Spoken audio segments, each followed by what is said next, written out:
And then comes the last church, Laodicea. Laodicea means nation of judgment. So that means the last one. This is an antitypical, if you like, Yom Kippur. Christ is in the most holy now, because we've moved from candlesticks and showbreads and altars of incense to Ark of the Covenant.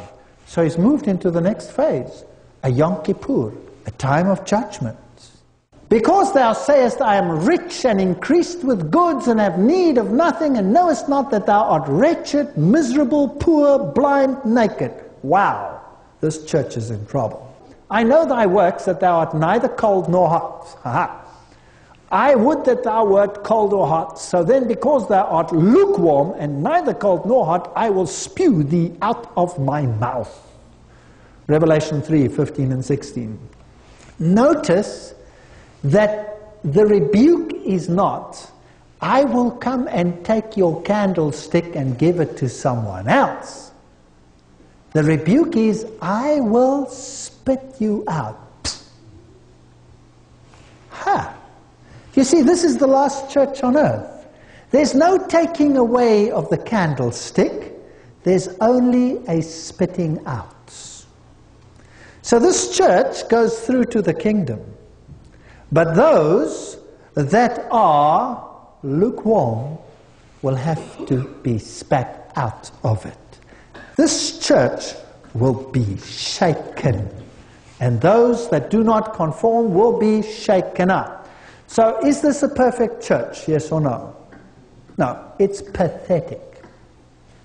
Notice that it is lukewarm and that there is no commendation, only a rebuke.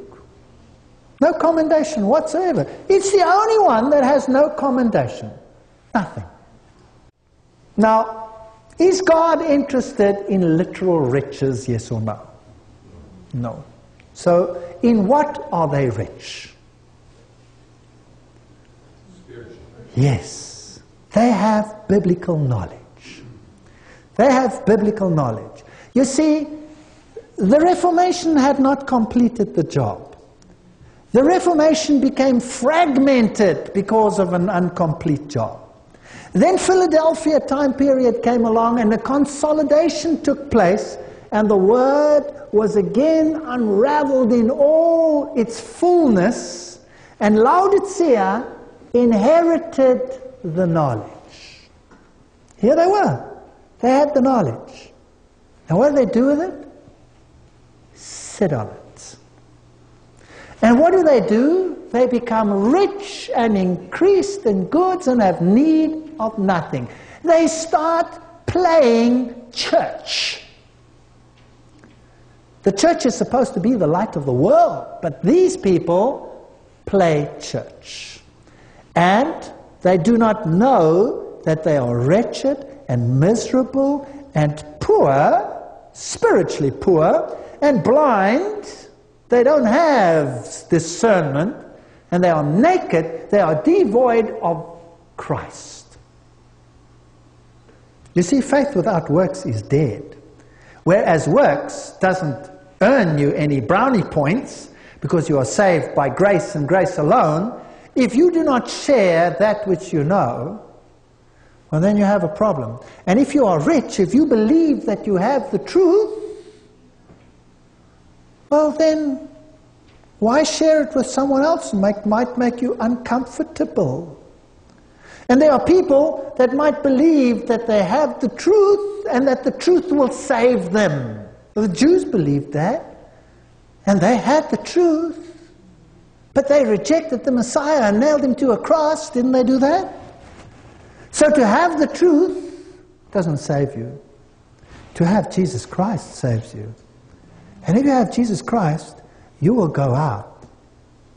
And you will not condemn those who know not the truth. You will love those who know not the truth and try and win them over to the truth. Because Jesus died for you and for me while we were yet sinners, right or wrong. And that's the way it's going to be. And let me tell you something. Nobody, and I'm going to say this very harshly, nobody is saved by his right understanding of any doctrine.